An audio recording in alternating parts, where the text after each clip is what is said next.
Bonjour, je vous retrouve aujourd'hui pour une nouvelle vidéo, toujours sur le thème des masques de protection selon le modèle de l'AFNOR. Aujourd'hui, j'essaie de répondre à une demande que j'ai très souvent sur les réseaux sociaux et sur le site, qui est la couture de masques de protection à la main. Alors, on ne panique pas. Ici, on est normalement dans un atelier de couture où on utilise des machines à coudre. Aujourd'hui, on va vraiment reprendre de la base pour essayer de coudre à la main avec du fil et une aiguille. On va faire ça le plus simplement possible et en toute bienveillance, j'allais dire. Donc, si on n'a jamais cousu de sa vie, si on n'a jamais tenu une aiguille dans sa main de sa vie, c'est pas grave. Je regrette que vous ayez à le faire dans cette situation-là, mais je vais tout faire pour vous aider à le faire le plus sereinement possible. À la fois, vous avez un peu de temps, vous êtes à la maison. On y va au niveau du matériel. On va avoir besoin de tissu. Il nous faudra un morceau qui fait 22 par 38 cm. Du tissu, vous allez me dire, j'en ai pas à la maison. Si vous avez des housses de couette, des draps, des thés d'oreiller, vérifiez bien que ce soit du tissu 100% coton et que le tissu soit relativement épais, d'épaisseur moyenne on va dire, et que le maillage soit serré. Le but c'est de filtrer vos particules, c'est la façon polie de dire filtrer vos postillons. Donc si le tissu est trop relâché, s'il est trop usé, il ne conviendra pas. Essayez de vérifier quand même qu'on soit bon au niveau qualité.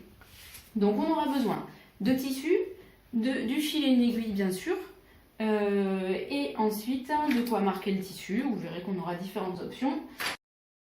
Au niveau des attaches du masque, ce que je vous propose, ce sont des attaches qui sont faites dans des vieux t-shirts. Ça peut aussi être fait avec des collants. Vous l'aurez compris, là l'idée c'est de vous proposer un masque que tout le monde peut faire à la maison avec ce que vous avez sans avoir besoin d'acheter quoi que ce soit. Du coup, c'est du t-shirt en jersey découpé. Vous pourrez trouver la vidéo pour vous en fabriquer sur ma chaîne YouTube et vous avez d'autres infos bien sûr sur mon site internet. Du coup, on s'y met, on va découper notre rectangle de tissu de 22 par 38. On va prendre le tissu dans ce sens-là si jamais il avait un motif. Alors, pour marquer, vous avez différentes options. L'option la plus simple, c'est un crayon à papier. Ça ira bien et on en a tous un à la maison. Si jamais on a des enfants qui sont à l'école, ils ont souvent ce genre de stylo qui s'efface à la chaleur. Donc c'est aussi un super bon allié pour débuter la couture. On évite tout ce qui est stylo bille, puisque l'encre qu'on laisserait, stylo bille, feutre qui ne sont pas effaçables, l'encre qui serait laissée sur le bord du tissu pourrait dégorger au prochain lavage. Et là, la brigade du style vous sanctionnerait. On y va, donc 22 par 38. Moi, forcément, j'ai une règle qui est super pratique pour ça. Vous, à la maison, vous empruntez à l'aîné dans son matériel de géométrie. Il nous faut quand même des petits angles droits en bas. Ou sinon, vous faites avec une simple règle, une boîte avec un angle droit, une boîte de gâteau. Ça, tout le monde a, surtout en ce moment.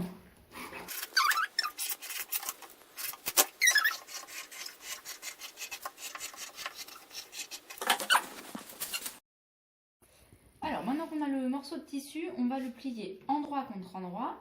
Moi, sur mon tissu, l'endroit et l'envers sont pas trop reconnaissables. Vous y faites attention. L'endroit contre l'endroit, c'est très fréquent qu'en couture, on travaille comme ça. On ne voit donc ici que des envers. On coudra ici et on retournera ici par un petit trou pour voir l'endroit du tissu. On ne s'inquiète donc pas et surtout, on fait attention à ne pas se tromper, ce serait un peu dommage. On le plie donc en deux comme ça et on obtient un rectangle qui mesure 22 cm par 19 ici. On a donc le pli ici en haut. Là ici, j'ai tracé avec ma règle des repères qui sont ceux que vous avez tracés ici sur ce document. On va donc placer tous ces traits à 1 cm du bord à chaque fois. Celui d'en haut là est espacé d'1,5 cm. Hop, il s'arrête 1,5 cm avant celui-là. À cet endroit-là, on va laisser ouvert au moins 6 cm. Je serais même d'avis de vous dire de laisser de quoi passer la main. Pas forcément en entier, mais vous voyez le début des doigts, ça paraît bien. Ensuite, on va ici jusqu'à 1 cm de chaque côté. On est, je le rappelle, à 1 cm du bord. On se laisse 1,5 cm ouvert. On va coudre tout là et on laissera 1,5 cm ouvert ici. Sur le tissu, ça donne, je laisse ouvert là, je couds ici, je laisse ouvert là, je couds ici, je laisse ouvert de la largeur de ma main, je couds ici, je laisse ouvert, je couds ici et je laisse ouvert. Alors au niveau de la longueur du fil, je vous conseille de prendre 1,50 m. C'est ce qui conviendra vu qu'on va doubler le fil. A priori, ce sera largement suffisant. Tant que... tiens, pile ce que j'allais vous expliquer. Ce genre de choses, quand ça arrive, ça énerve. Du coup, la solution, c'est d'avoir une petite savonnette pour la passer sur le fil. Ça va avoir pour effet de le faire glisser davantage et ça va limiter les nœuds. Donc, on a notre fil qui est doublé ici sur l'aiguille. J'attrape les deux extrémités de mon fil, je les pose comme ça sur mon index. Je maintiens avec mon pouce et je viens poser mon aiguille sur le fil, comme ça perpendiculairement, ça forme une croix. Je maintiens avec mon pouce, là, contre mon index. Hop. Et avec le fil qui vient des deux brins, là, je viens faire 2 tours autour de mon aiguille. Et je tiens fermement. Ensuite, je tire sur mon aiguille.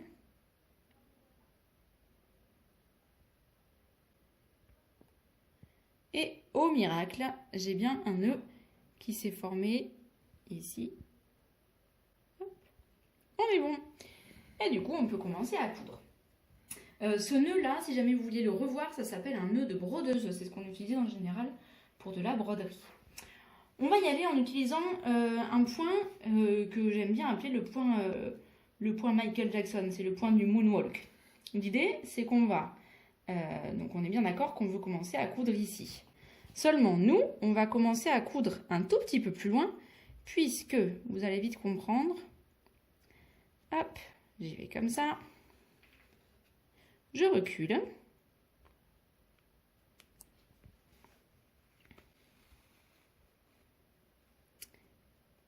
et hop, j'avance un petit peu plus loin. Alors, tac, je recule, pile dans le point d'avant. Et je réavance un petit peu plus loin. Donc en gros, on fait un en arrière, tac,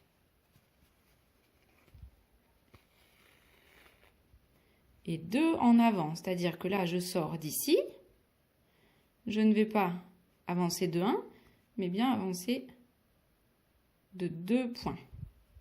Je vais vous montrer sur l'envers ce que ça fait. J'en fais encore un petit peu. Hop. Donc sur l'endroit, ça nous fait des pointillés qui se suivent tous. Sur l'envers, alors on va enlever notre début qui nous gêne un peu. Sur l'envers, on a les points qui sont doubles, puisque vous voyez que chaque... là, ici, on a le point, on a... Hop, on a fait 2 au lieu de 1. Essayez à la maison. Vous verrez, c'est beaucoup plus simple qu'il n'y paraît. Donc là, je sors. Mon fil, il sort de ce trou-là. Je vais re-rentrer, non pas par celui-là, mais un avant. Donc, j'avance ici. Je recule pile dans le trou d'avant. Je réavance de 1.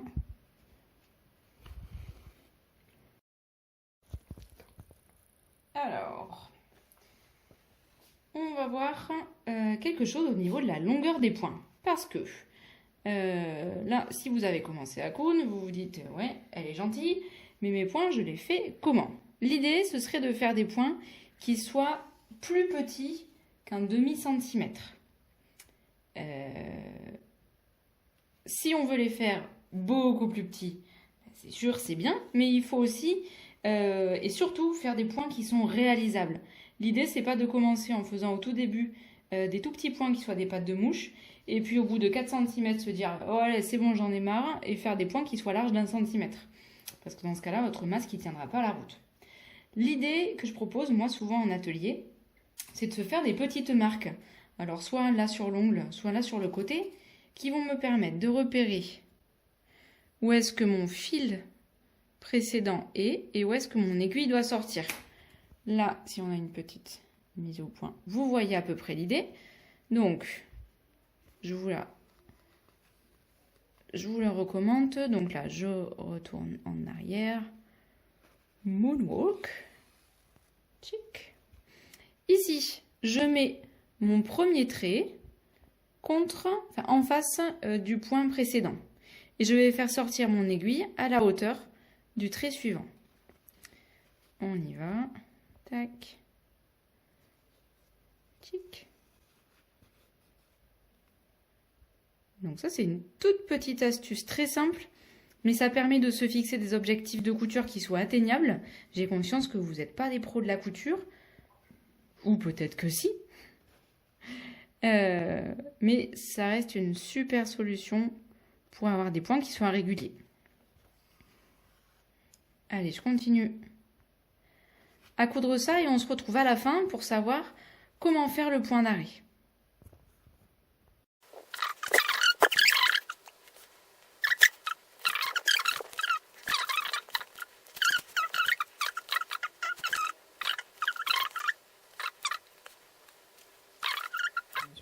J'arrive bientôt à la fin.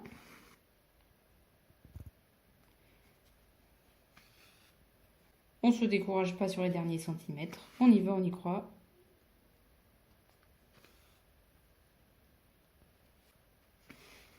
Tac, là ici, j'arrive. Paf, pile au bon endroit. Je vais doubler ce point-là, c'est-à-dire que je vais repasser à nouveau au même endroit. Et la suite va se passer sur l'envers, où je vais repasser mon aiguille seulement dans les fils de couture et non pas dans le tissu. Donc mes fils sont dans ce sens-là, mon aiguille, elle passe en croix, à la perpendiculaire. Je tire jusqu'à arriver à avoir la petite boucle ici. Et je passe dans ma petite boucle et je tire le fil. Et là, on a un super nœud qui se forme. On n'a qu'à le couper. Allez, nos 3 côtés sont terminés. J'ai bien mon ouverture ici. Je vous précise que donc au début, quand je commence, j'ai bien un nœud simplement. Quand je m'arrête, je fais un nœud comme celui que je viens de vous montrer ici. Et j'en ai à chaque fois que j'arrête ma couture. Donc j'en ai bien là, là, là et là. On va bientôt retourner notre travail sur l'endroit et pour le retourner, on va être obligé de couper un petit peu dans les angles. Alors, je dis bien un petit peu, on y va tranquille. C'est pas le moment de mettre un grand coup de ciseau dans ce que vous avez cousu, mais c'est ça qui permettra après d'avoir un masque qui aura des angles qui seront bien propres. On retourne tout ça, tac, on passe par l'ouverture et on retourne. Là, on retrouve l'endroit de notre tissu. On installe le masque le mieux possible. Hop, on fait sortir les angles. On peut y aller. Hop, avec le doigt comme ça. Ça va très bien.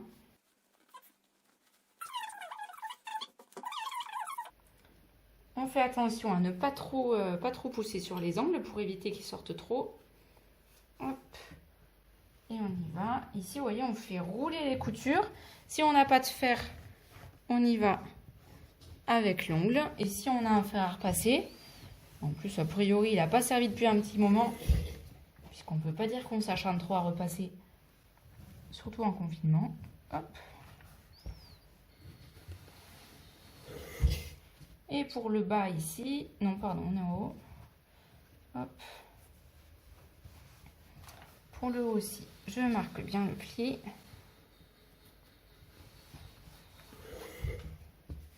Et en bas, j'ai ma petite ouverture qui devient quasiment invisible avec les 2 tissus qui se mettent l'un contre l'autre. On est bien tranquille. On va prélever 1 mètre de liens. Si vous travaillez avec des liens comme ça à nouer, hop, il nous faut 2 fois 1 mètre. Si jamais vous ne savez pas comment fabriquer du lien comme ça à partir de t-shirts en jersey, vous pouvez regarder une autre vidéo qui se trouve sur ma chaîne YouTube. Hop. On a donc ici en haut l'endroit où on avait le pli du tissu et ici en bas on a l'ouverture. On va passer, avec toute la patience que l'on a accumulée ces dernières semaines, on va passer le lien au travers du petit trou qui est laissé là. Alors, il est un petit peu large, mais c'est que j'ai prévu ça pour des gens qui n'auraient absolument rien de dispo à la maison pour le passer. Si jamais vous avez une épingle à nourrice, ben pour le coup, c'est vachement plus simple. Hop, on l'attache, on l'amène ici à l'intérieur et on fait traverser jusqu'à la sortie en face. Donc là, on est toujours bien en haut du masque. Et on va de la gauche vers la droite ou l'inverse, peu importe. Le tout, c'est que notre 1 mètre ici traverse. Hop, si jamais on n'a pas d'épingle à nourrice, on peut s'aider de la petite ouverture que l'on a là. C'est pas pour rien. Il faut qu'elle fasse la largeur de votre main. Ici, on peut présenter le cordon à l'ouverture. Et venir le retirer ici par l'intérieur. Tac. Une première partie. On y va pour la deuxième partie ici. Alors souvent ça va mieux. Hop. Si on retourne, on le passe sur l'envers. Là, j'ai mon pouce qui sort. Je lui fais la passe. Hop. Et on est bon.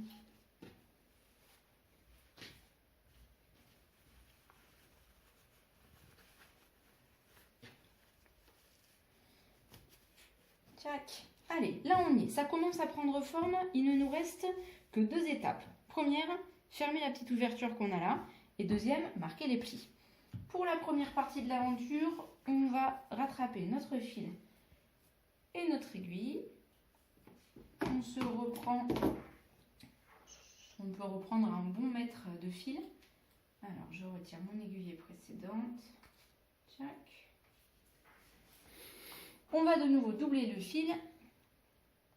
Tac. On refait la technique. Hop là. Hop. On double le fil, on va refaire la petite technique avec la savonnette pour éviter les fils qui nous embêtent trop. On se refait la technique du nœud, ça permet de la reprendre. Donc le fil ici contre l'index, l'aiguille par-dessus perpendiculairement. Tac. Je prends le fil qui sort de mon index, je fais 2 tours autour de l'aiguille, je maintiens fermement et je tire tout en maintenant jusqu'à arriver à mon petit nœud ici en bas. Ici, on est bien d'accord qu'on ne cherche pas à faire de grands exploits en couture, mais si on peut quand même faire ça, c'est pas mal. On a le morceau de notre fil ici pour qu'il soit absolument invisible, pour que le nœud soit invisible. Je rentre par l'intérieur et je me mets à l'intérieur de la marge de couture, là, cette petite partie qu'on avait rabattue. Tac, je rentre comme ça, et là vous devez un peu mieux comprendre le fait que là cette petite partie de fil qui est à l'avant du nœud, du coup devient complètement invisible. Là vous avez 2 techniques qui s'offrent à vous, selon le niveau de patience qu'il vous reste en réserve. Soit vous y allez avec la technique du château fort. Je m'explique. Je traverse, hop, j'avance un petit peu plus loin ici. Bien sûr, mon aiguille ici ne se voit pas de ce côté ni de l'autre.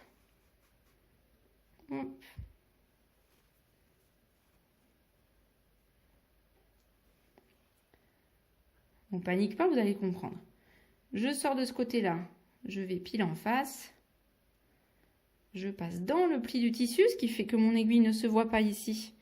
et qu'elle ne se voit pas, hein, et qu'elle se voit de l'autre côté. Et ben voilà. Elle ne se voit pas de l'autre côté, on y est.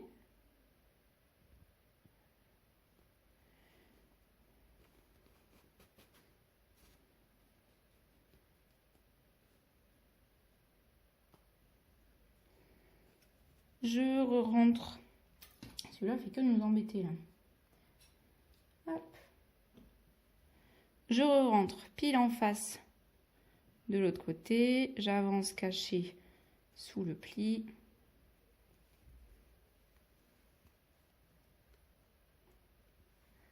Et là, vous voyez les fils comme ils s'installent.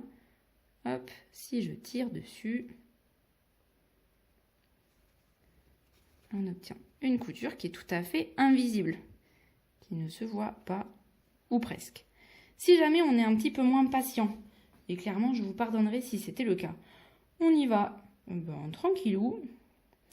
Pareil, on essaie de se faire des points à une distance raisonnable, mais que quand même ça tienne et que ce soit un minimum joli. Là, on y va à grands points. Hop, j'arrive d'un côté, je repars de l'autre.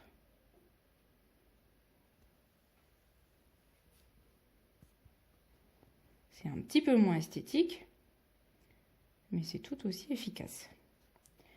En plus, gardez des forces parce qu'il nous reste quand même 2 belles coutures à faire.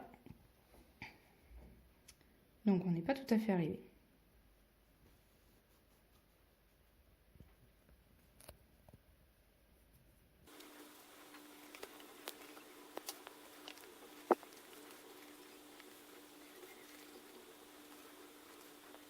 On arrive à la fin, on va se faire un petit nœud. Pour le petit nœud, ce que je vous propose, c'est de passer plusieurs fois exactement au même endroit, comme je suis en train de le faire ici. Hop. On repasse en perpendiculaire au travers du fil ici. Je n'attrape que les fils, pas le tissu. J'ai une petite boucle qui se forme. Je passe dans ma boucle.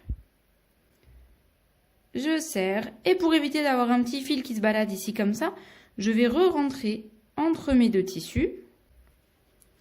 Donc là, mon aiguille est invisible d'un côté et de l'autre. Je ressors un petit peu au pif, un petit peu plus loin. Je viens tirer sur mon fil. Je coupe le fil. Et le bout du fil se retrouve pris au piège entre mes 2 tissus. Je ne voulais pas spécifier en commençant cette couture-là, mais on est bien d'accord qu'on ne prend pas le lien dans cette couture. Hein. On n'est pas... L'objectif, ça n'est pas de la fixer. On va faire une petite opération de repassage.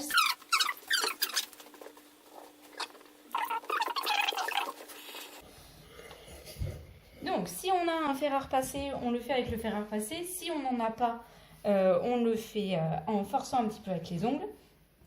La petite procédure pour faire les plis du masque, ça va être, je plie ici le haut contre le bas du masque et je passe un petit coup de fer et je replie à nouveau, tchac, comme ça, petit coup de fer ou grand coup d'ongle. Je redéplie et je me retrouve avec 4 traits qui sont notés là. Pour celles et ceux qui ont 3 traits, pardon. Pour celles et ceux, c'était pour voir si vous suiviez. Pour celles et ceux qui ont déjà suivi la vidéo pour savoir comment faire sans élastique, ça vous l'avez déjà vu. Donc je fais correspondre ce pli-là avec le trait central ici. Je repasse. Et je fais correspondre ce pli-là avec le pli central aussi. Tac. Donc les deux plis viennent se mettre vraiment pile l'un sur l'autre. On ne veut pas qu'ils se superposent, on ne veut pas qu'ils s'éloignent. On veut vraiment que ce soit ici bien centré. Et on va venir coudre, on va le faire de ce côté-là, ici à 1 cm et ici à 1 cm. On va se rapprocher de notre table puisqu'on va noter certaines petites choses. On rappelle n'est pas des pros de la couture à la main, donc on ne se fait pas de mal. On va marquer un trait qui va être à 1 cm du bord et on va coudre pile sur ce trait. Le but c'est que ça prenne le début du masque, après ça vienne prendre le pli dans son intégralité. Hop, on va coudre là comme ça va le tenir en place et on traversera jusqu'ici et on fera pareil de l'autre côté. La technique utilisée c'est la même que celle de tout à l'heure, le petit point moonwalk où on fait un en arrière, 2 en avant. Pour bien maintenir le pli en place, soit vous utilisez des épingles, hop, tac, comme ça, pour bien les serrer, soit vous utilisez une barrette, tac, ça marche bien comme ça, et on peut aussi utiliser un trombone pour tenir tout ça en place. Ça ne dispensera pas de faire super attention au moment où vous traverserez ici au niveau du pli. Mais ça peut quand même vous aider un petit peu. Allez, le nœud, le début de la couture, je pense que j'ai plus trop rien à vous apprendre. Vous êtes des pros maintenant. On y va. On commence un tout petit peu. Donc là, j'ai à peu près 1 cm qui dépasse. Donc je vais faire 2 points. Hop, je commence. Un petit point avant.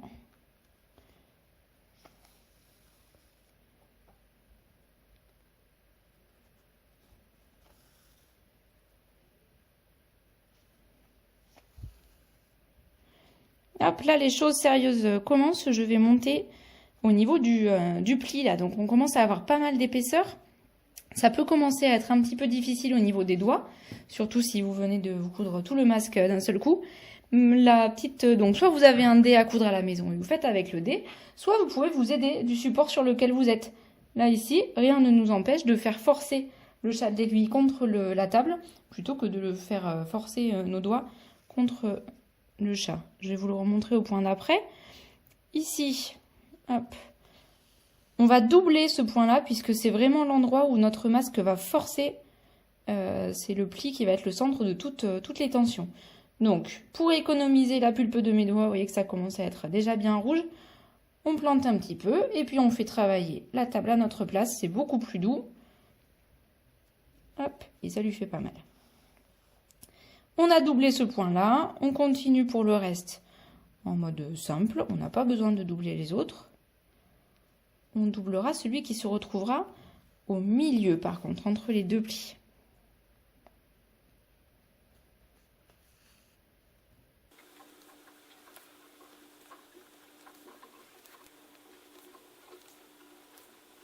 Allez, ici, je fais attention, j'en arrive à mon dernier point avant d'arriver au niveau du pli. Donc, je fais bien attention à ce que tout soit bien installé l'un contre l'autre. Je fais le point qui traverse entre les deux rives. Je vais doubler ce point-là, puisque c'est un endroit où ça va un petit peu forcer.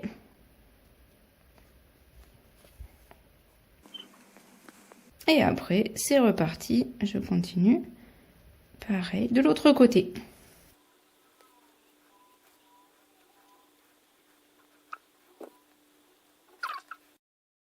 J'arrive ici au niveau du pli.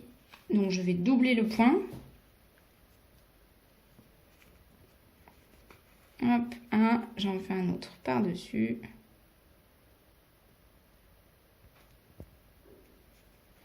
Pile au même endroit.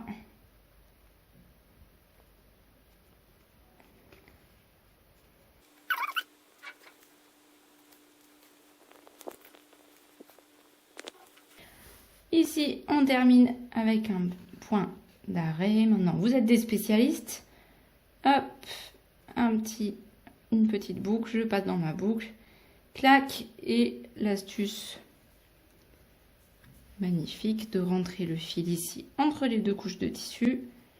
Je tire un petit peu sur mon tissu, sur mon fil, pardon, et je coupe. Allez, on a le premier côté de notre masque qui est réalisé. Je vous laisse faire le deuxième côté. Moi aussi, je vais le faire et on se retrouve juste après. Allez, on a nos deux coutures là sur le côté qui sont faites. Pour qu'on résume bien les choses, on a doublé nos points à chaque fois à l'entrée du pli à la sortie du pli et entre les deux plis aussi. Donc on a donc 1, 2, 3, 4, 5, 6 points qui sont doublés. Je vous montre de l'autre côté. Hop. Et voilà, on a donc notre masque barrière qui est terminé. Pour l'attacher avec le système de lien, c'est assez simple. On l'installe comme ça sur notre nez. Cette couture-là, ces deux liens-là passent au niveau des oreilles, un peu au-dessus.